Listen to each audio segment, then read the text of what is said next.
Welcome to our learning lab. Today, our topic is mastering the art of communication. And I will tell you that when we decided to offer this topic, it was a result of a conversation that I was having with Steve on one of my Monday morning training sessions. And in the process of dialoguing with Steve, it reminded me of the years that I worked in the network marketing space, and I would go into an event somewhere, and a distributor of the product for the company I was representing would walk up, and I would one of the questions I would always ask is, give me a state of the union for your business. How is business going for you? And 9 times out of 10, I would get not as good as I want it to.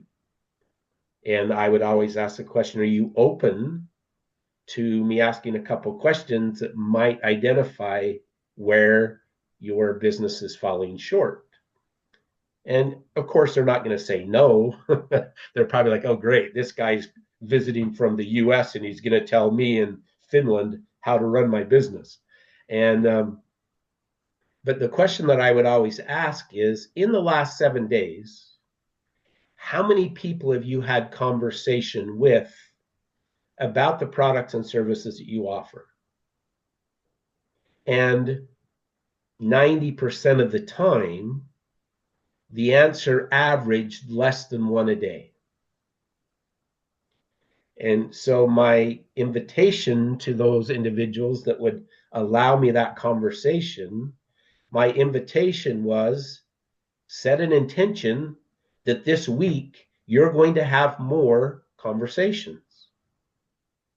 And oftentimes they would start asking questions. Well, I don't know what to say. I don't know how to say it. And my advice to them initially was, don't worry about what you say. Don't worry about how you say it. Just start having conversations. And over the course of a period of time, I learned that there is some importance to what you say, and there is some importance to how you say it.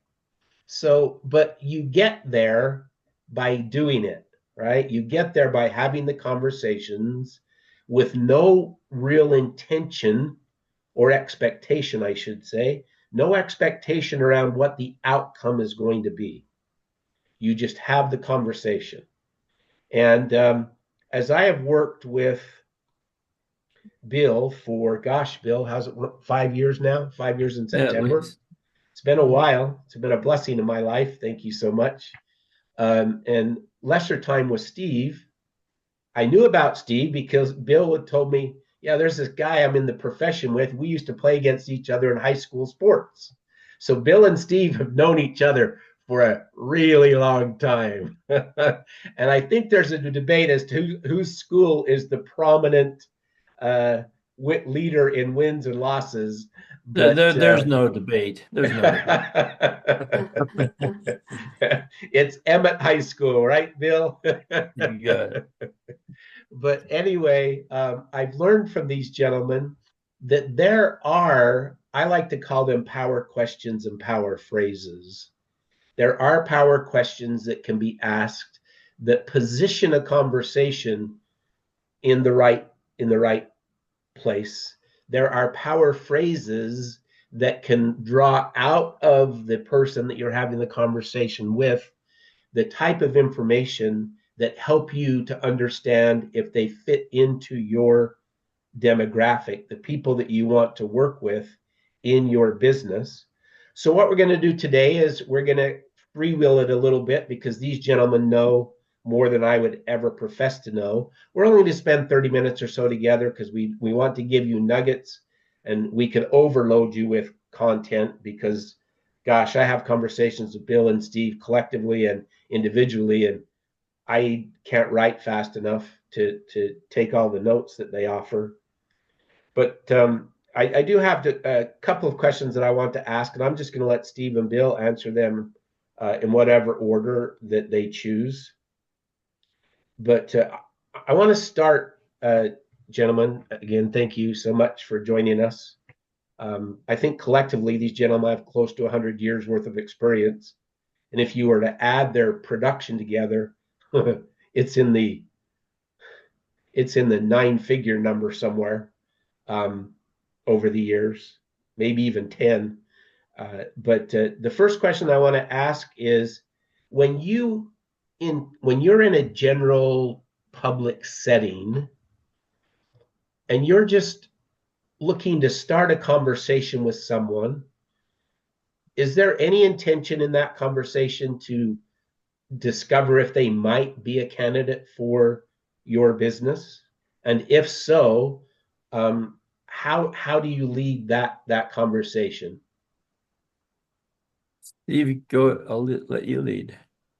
No, I'll let the alpha dog lead. You can tell by their pictures who's the alpha dog. Bill, for example, when you and Gina are walking around Yeah. the great little Right. town of Calistoga, how do you start conversations that might potentially end up being Right. potential business? Well, actually, I had a situation on last Thursday that would kind of fit into it. So I just visit with people, and I'm a very friendly person, and I'm married to an incredibly friendly human, and so you visit with people. Well, the she ended up talking to the uh, wife, and I was talking to her husband, and we were just talking about business. And I said, tell me a little bit about your business and what do you do? And he had a construction company. He tore schools down and got ready for another company to build it. And so visit with him, and I say, well, I just brought up a real simple thing. I said, tell me what you do. He told me, and I said, well, tell me a little bit more about the behind the work side. Do you have to provide health insurance for your people? Do you provide pension? How do you make the money thing all work? And he explained that to me. And he also went on to talk about how he was having trouble with the state of California on some of the pension rules, which there are plenty of rules here. And I said, well, how are you going to solve that problem? And how are you going to move forward under these rules? Anyway, that simple little conversation. I mean, you can't get any more simpler than talking like that. And he asked me what I did, and I told him. He says, I have some questions about my own pension. Maybe we should get together and talk about it. So I'm meeting him next Saturday morning for coffee. And it couldn't be simpler. Could not be simpler than that. But if I don't explain to him who I am or what I do or something about me, then I've closed that door and that opportunity to grow a relationship. And that's kind of a rare one. But when I meet people, I would always say, hey, since we're here visiting, uh, and found a little bit about it, I said, do you care if I ask you a couple of questions? And the answer is always yes. And I say, do you have a pension? Do you have an IRA? Do you own annuities? And whatever it happens to be, until I hit on something that's positive, and then I'll explore that relationship a little bit. My power question on it is if if I'm talking and they have a I'll give you the first one, the simple one. Maybe the next one we can talk after Steve. But if they have money in the bank, I say I have CDs in the bank. You never ask somebody how much interest rate they're making ever. What you say is, well, that's really interesting. But you can ask what interest rate you are currently enjoying. And then it doesn't make any difference what they say. Your answer always is, huh, that seems a little underwater. Would you like me to check and see what's currently available? I've never had anybody say no. And that gives me an opportunity to come back with it. So there's a little lead in on money or tip on how you answer money. Steve, sorry, I'll get going. You won't have a chance. No, I'm going to speak from when I have an appointment, have never met the person, and I'm entering their home or office. And as I walk in the door, I am scanning for the first 30 seconds. I'm scanning the room. I'm seeing what plaques are on the wall. I'm seeing what pictures are on the wall. I'm looking at their home. I'm looking at their office, how it's laid out. And that's just an automatic with me. It's how I grew up in the business, so I do a quick scan, and we'll sit down, and I'll possibly know what business he's in. Maybe he's in the lumber business here in Oregon, maybe not. But one of the first things I ask him is, Bill, how does your will read? How does your will read? And about 60% of the time, you'll get and I say, you mean you don't have a will? And he says, yes, that's correct. And I say, that's one of the things I like to talk about, because your will is the structure of your life's work, and what you want to happen to your life's work for you and your wife. Yeah, he says, I've thought about it a lot, but just haven't done it. And I says, well, maybe downstream, we can get you to an attorney or your own attorney, and maybe you can get that done because it's critically important. And I say, if you don't have a will, every state in the union has one for you, and you will not like how it reads. And I leave it right there. And I think it's very important to understand what steps, if any, he or she has taken. And if they answer no, then you know what steps they've taken, even though they've thought of it. If he says yes, I says something like, do you have any special familial situations? And again, many percent of the time they'll say, well, yes, we've got a son that's da, we've got a daughter that's da.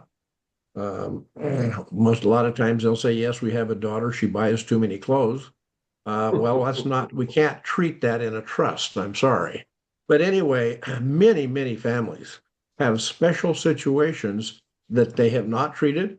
And even if they have a will, they haven't carved out that little special situation to fund whatever that situation is.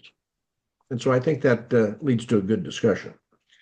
The other thing I try to do most of the time is I try to talk pretty slow, because you're the expert in the room. They are not. They don't speak your language. And the most important thing is you have to make sure that they understand. So you've got to create that atmosphere with your language, because again, it's our world of finance, it's our world of taxation, it's our world of accounting, et cetera, et cetera. It's not theirs, generally speaking. So speak to them, about their world, and leave plenty of time for pauses in between, because a pause is a time that they stop and think about what was just said. Critically important, the pause in communication. Critically important. Thank you, Steve. Appreciate that. And let me guide this a little bit more around when you sit down with someone. For example, Steve has a conversation. It's the first meeting. He's learned that from asking that, how does your will read, Steve? That leads to a potentially another appointment where you dig into the fact finder in more detail. Bill, in your case, the gentleman that wants to meet with you on Saturday, how do you transition a casual meeting that has now turned into an official scheduled meeting? How do you transition the start of that meeting into a comfortable environment? What kind of power phrases do you use? Are there any special questions that you ask that kind of disarms the person and puts them in a place of trusting you so that you can start to gather the information that you need? Well, I think Steve and I probably do it differently. It's about technique with me, and it's about body language, and it's about how I present myself. So let's take this guy I'm going to see on Saturday. Don't know him at all, really, just minute, and we're having coffee. And I'll say, I would never take a fact finder in with me. I may have a piece of blank paper in my pocket or something. And as I'm talking to him, I said, would you mind if I jot down a few notes because I want to be sure to remember this. And I've never had anybody say no. I did a fact finder last week on a sale here that I made here in town, and it was on I had a folded up piece of typing paper, and I just unfolded and wrote my notes on it, and it was non-threatening with it. But I get people to start talking about their situation if they're not coming uh, forthright with it, or they're maybe hesitant. I'll say, do you mind if I ask you if I ask you a question? So that if I'm the one starting it, then I'm the one that has to finish it. So I'll say, do you have an IRA? And if the answer is no, okay. Do you have a pension? If the answer is no, do you own stocks or bonds, or do you invest in the stock market? If the answer is no, I just go through all these. Do you have money in the bank, and so on and so forth. When I get a positive, I will then say to them, so let's say my first or second question is, do you have money in the stock market? If that's I get a positive on that, then that's where I change my fact finding process and my questioning process, and I'd say, well, what the money you have in the stock market, what's the purpose of that money, and what would you like it to accomplish? And then that's all I can say on it. And that the sale this last week I made, and I don't sell very much anymore, but it was just on that. I said to Mary, I said, well, what's the purpose of this money you have at Vanguard, and what do you want it to accomplish? And I shut up, because that answer is always going to be a feeling answer. And if she doesn't know what she's going to do with that money, it's just money there, then that's money that I can target, that I can maybe show better benefits on it. But that's how I get them to talk. And once they answer that question, remember that answer will always be a feeling question, a feeling answer. Then that opens the door for me to repeat that question on other topics, like do you have money in the bank? What's the purpose of that money? So on and so forth. But I try and convert the fact finder as much as I can and as effectively as I can to feeling answers, because it's not the facts of the situation, it's how they feel about those facts. So anyway, that's how I started. Thank you, Bill. Steve, how about you? You know you're going into a scheduled meeting. What is your technique to get the conversation started in the direction that you want it to start? And it puts your client in a position of trust and ease and ready to share. Again, I start with that first. How does your will read? Okay. That automatically leads to communication from him or her.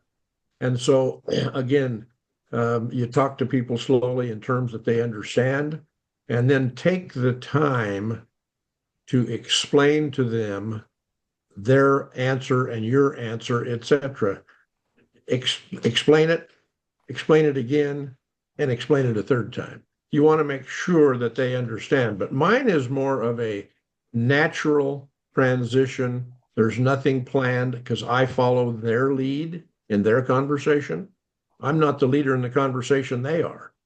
I ask a question, they can go on for 10 minutes about how they feel, but that's automatic with me. It's just so simple, and there's no power phrase, there's no current lead in. It's all natural vocal communication.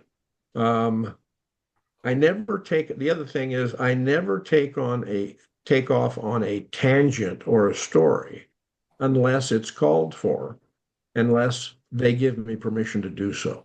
So their storytelling is very good, but let them tell you yes. Okay. Again, natural transition, no holes barred. I react to their reaction to me. Okay. It's automatic with me. It's safe then to assume, based on what I'm hearing you say, is your next question comes out of the answers that they provided to your previous question. Guess what?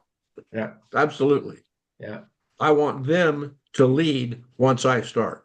I want them to lead with questions. It's called a rhetorical question. You may know the answer already, but I want them to lead. And from that, I get all the facts I want.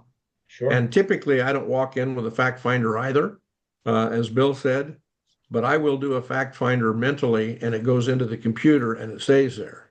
then afterward, I'll take that information back and write it down. Okay. So again, it's a natural thing to me. It just flows automatically based on what they tell me.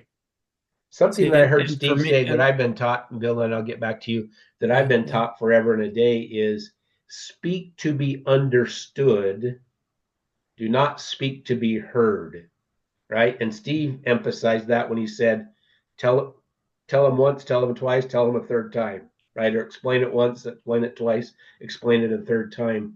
One of the things that I have found in my experience in this industry is a lot of times agents make assumptions that the client know more than they know about the situation.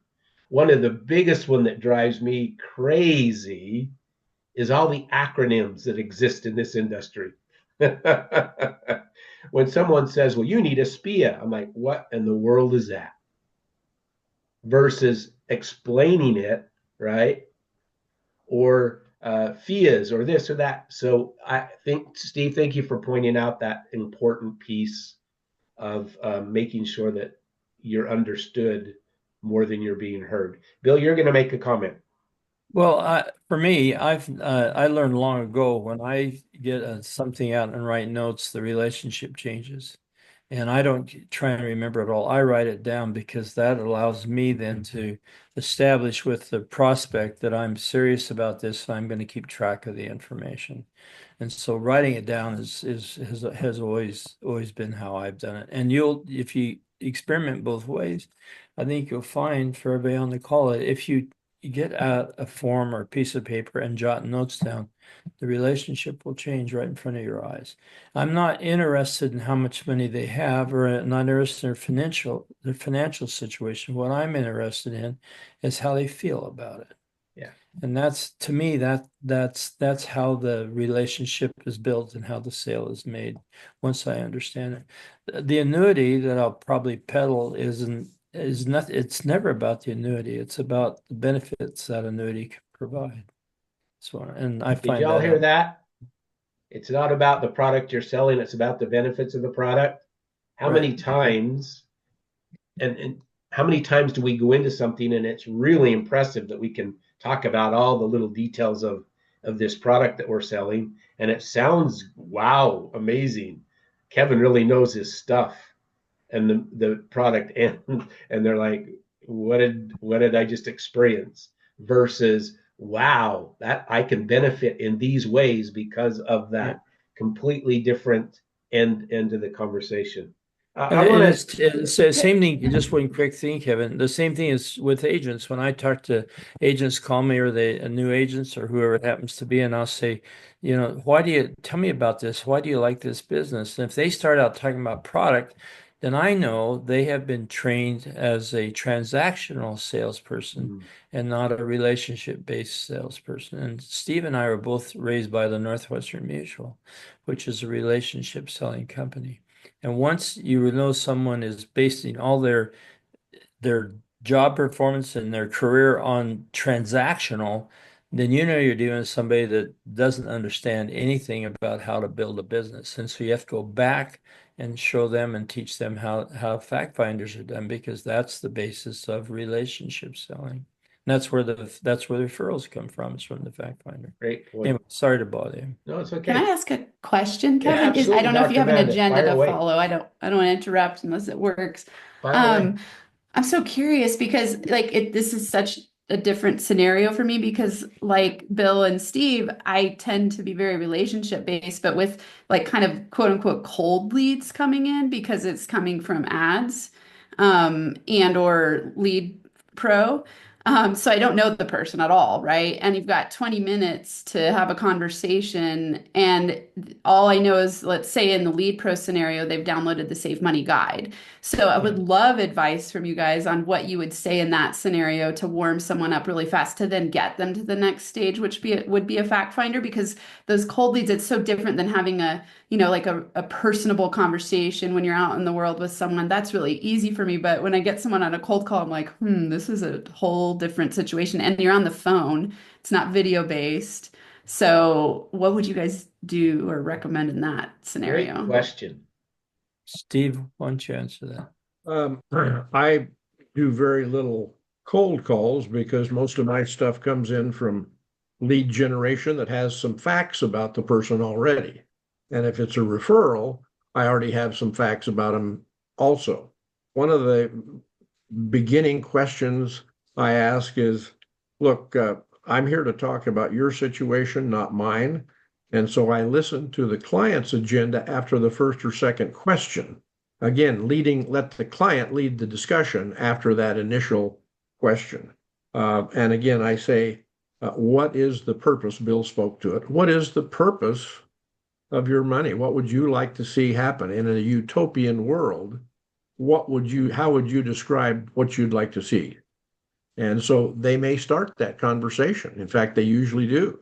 Here's what I'd like to see. Here's where I would like to be. Here are the people I'd like to take care of. Here's the amounts I'd like to take care of them in.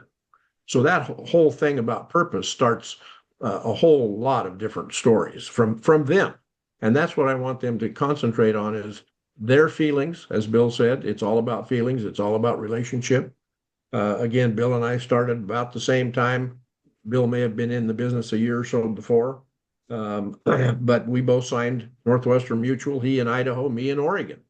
We'd go to regional meetings. Huh, what are you doing here? So we spent the first 12 to 15 years doing that. And so I think it's about the client agenda, not our agenda. And I want the client to lead with their questions after just a few inputs from me. One of the things too, Dr. Amanda, is that the leads I think you're talking about are leads that are being generated by annuity.com that they're sharing with you. That means they're not in your database and you don't know anything about them.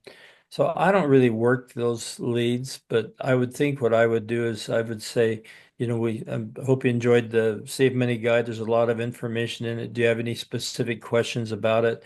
And if they say no, I'd say, well, let me ask you a couple of questions while I have you on the phone. Can you tell me, are you retired or when are you going to retire? And I dream up questions like that and trying to get them to answer back anything to build a relationship. Because remember, relationships are really started with visibility.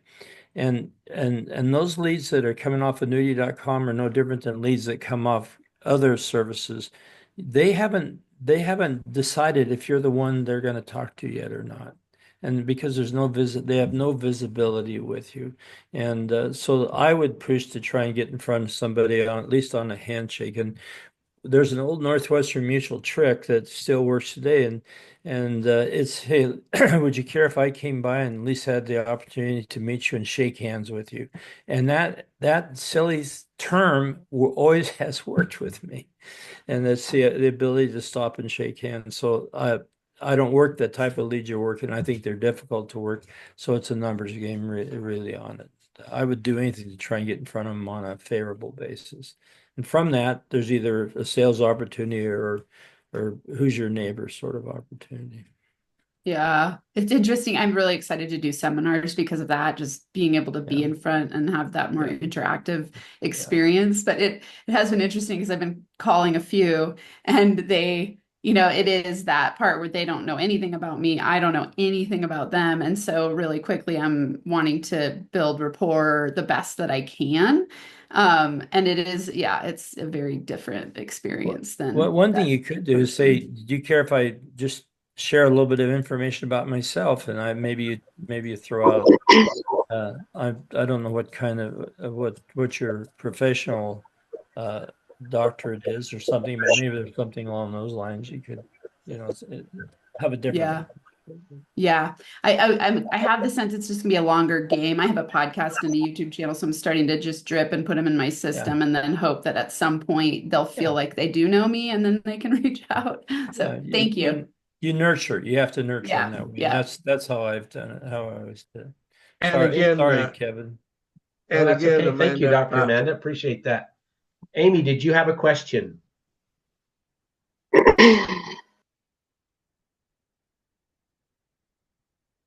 Your line muted again, Amy. There you go. You're good now. I was just going to add in my can you hear me okay? Yes. Okay.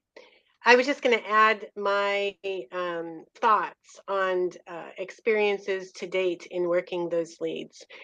And you guys just touched on it on the end. I think to the extent that you can warm those leads up before you talk to them with technology. So sending a text as soon as you get the lead, confirming the appointment, maybe one or two reminders, so that a little bit, just introducing yourself, warming up the lead as much as possible in a short period of time, usually, and then sending a reminder.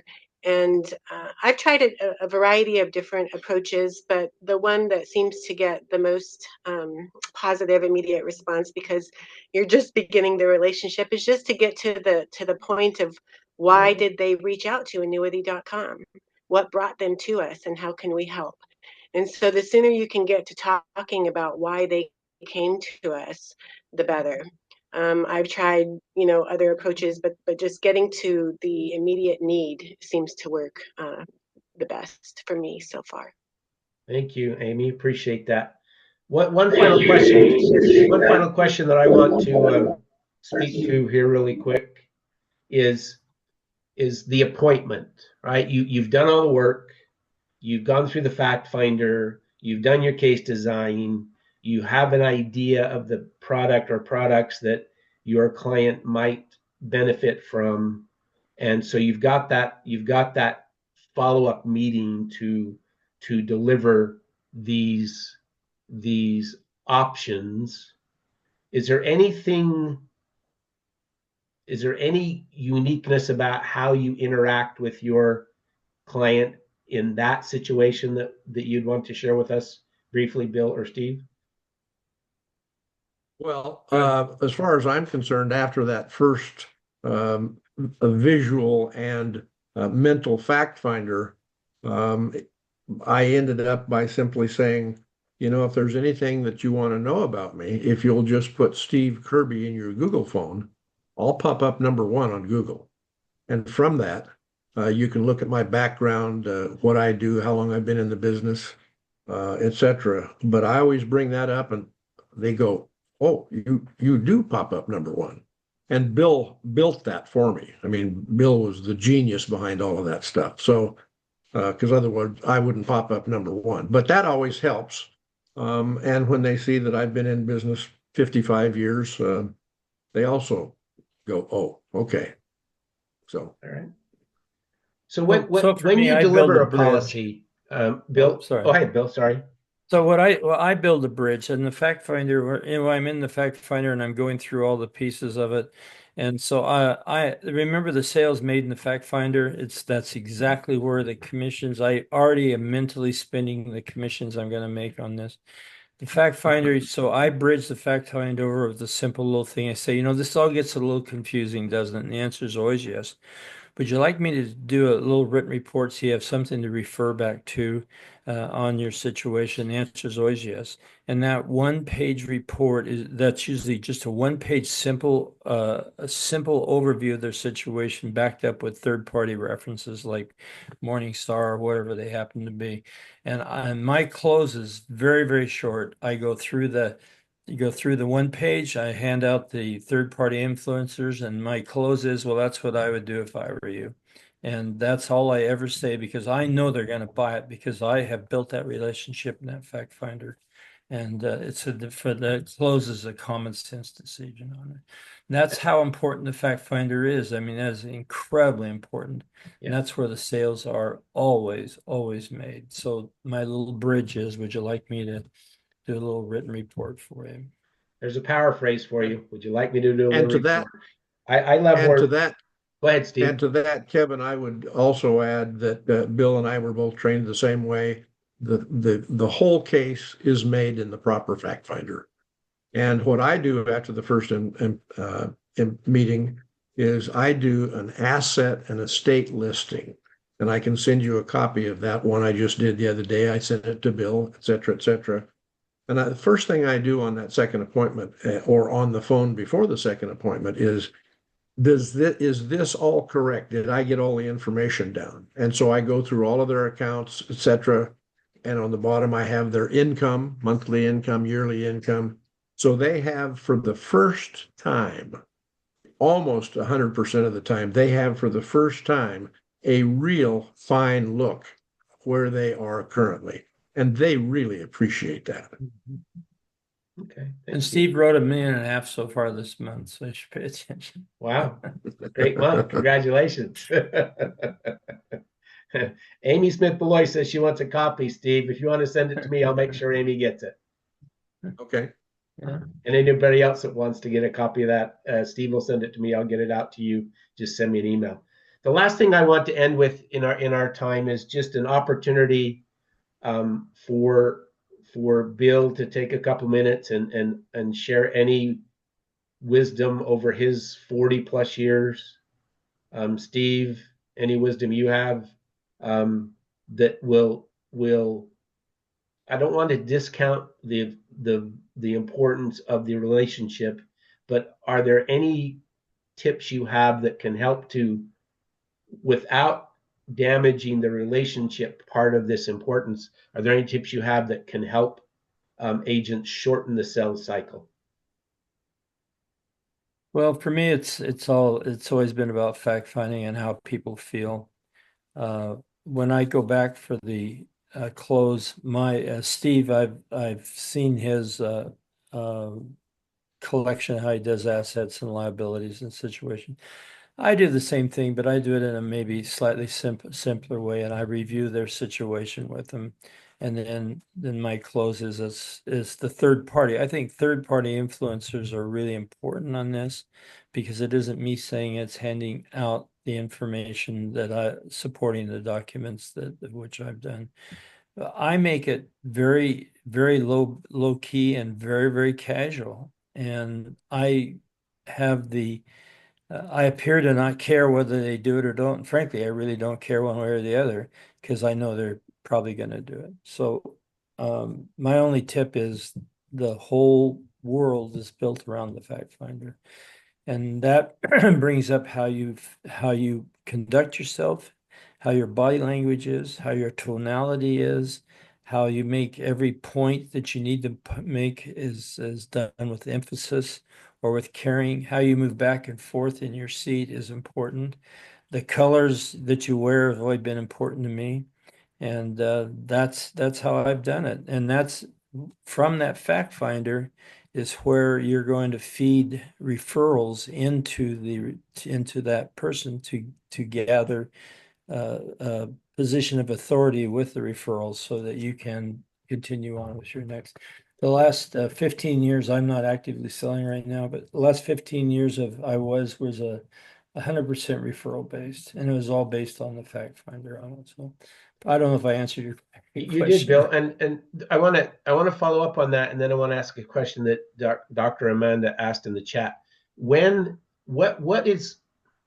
How do you ask for referrals? Let's just put it as simple as that. You don't ask for referrals. You feed referrals, and the referrals come off the fact finder. And if you conduct a proper fact finder, you're going to have generally between 6 and 10 names to feed back. And then that's you feed those names back as you're conducting the fact finder. Tell me a little bit about your neighbor next door or whatever it happens to be. And in the fact finders, what he's retired from Boeing. Do you have if that were the case, do you have as other retirees, do you ever get together for a social thing? What do you do socially? Do you make pottery? Do you play golf, or are you involved in the community? Oh, that's great. Well, who else is? And they start feeding those names in. Because for me, I could get most weeks I would get about 30 referrals a week. And those referrals are entry level referrals. And that's what I wanted was entry level referrals. And those ones that I could put into now called Lead Pro, and I could nurture and work on them that way. That's a totally different topic. I talked about it in Austin last year for an hour and a half how to do it. And that's on video someplace. You probably have it, Kevin. Yeah, we actually have your fact finder training in the learning lab in every agent's business center. I just wanted to point out that what Bill is talking about right now, his fact finder training booklet that is located in the training area of your business center covers these things that Bill is highlighting now. One other question, Bill, before I let Steve offer a few closing comments is, Dr. Amanda asks, what do you mean by third-party influencers? Oh, it's if I say, for instance, if they have mutual funds and I look up mutual fund reports, I would use Morningstar. Or if if they have bonds, I would use a bond service to look them up. Whatever I can find free on the internet. Morningstar has a subscription service. I think it's around $1,600 a year now on that place called Principia Pro, and I've used that for years. But now it's so much information on the internet, I just snag it off there and use it. So it's a third party. It's someone else saying it other than me. And I give all those third parties at the close of the prospect. Bill, thank you. Steve, any final comments from you? Well, I have for years. I was NASD licensed, New York Stock Exchange license for my first 20 years in the business, and I did a fair amount of stuff through the NASD. But as Bill said, it's in the fact finder. The fact finder creates the whole basis for the case, and again, it's automatic transition for me. It's relationship based. I always say it's your money, not mine, et cetera, et cetera. And it goes back to this word of purpose again. And that's one of the most important words that we will ever use in any conversation is their purpose, not our purpose. Critically important. Great. Thank you.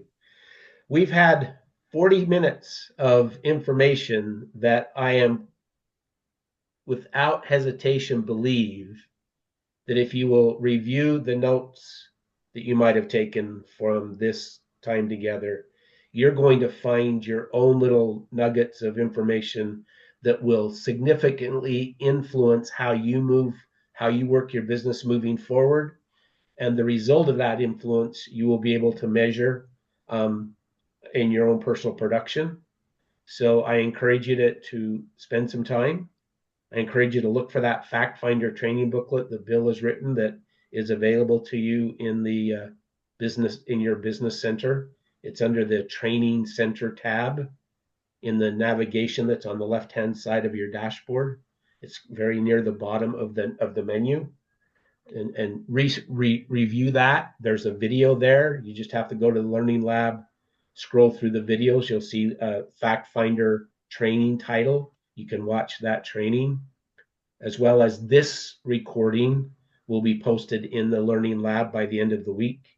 But Bill, thank you so very much. Steve, awesome information. We're so grateful that you gentlemen are willing to share your vast knowledge with us. So we're gonna end our time together, thanking you all for being here, inviting you to take what you've learned today, put it in practice as soon as possible, and see what kind of a week you can have in your business because of what you've learned today. Thanks so much, everybody. Yes, Kevin, Steve. Kevin, I would also add, and I know Bill feels the same way. If anybody wants to call or communicate with me, and I know Bill again feels the same way, feel free. I'll be happy to discuss anything or try to explain anything I possibly can. And I'll send you the form that I use so you can pass it around if you wish. And we'll go from there. Thanks for having us on. Yeah, if you want to reach out to Steve, let me know. I can give you his contact information. It's never a non-educational experience with Bill or Steve. I always learn something every time I'm having conversations with them. Some of the conversations that Bill and I have had at Food Bank over the years, I have to sneak into my truck when he's not watching and write notes down on a piece of paper that I pull out from underneath my seat because I learned something from Bill that I don't want to forget, but I'm busy being of service to other people, so I sneak away to write the note. Thanks, everybody. Appreciate you being here today. Have an awesome week. Bye now.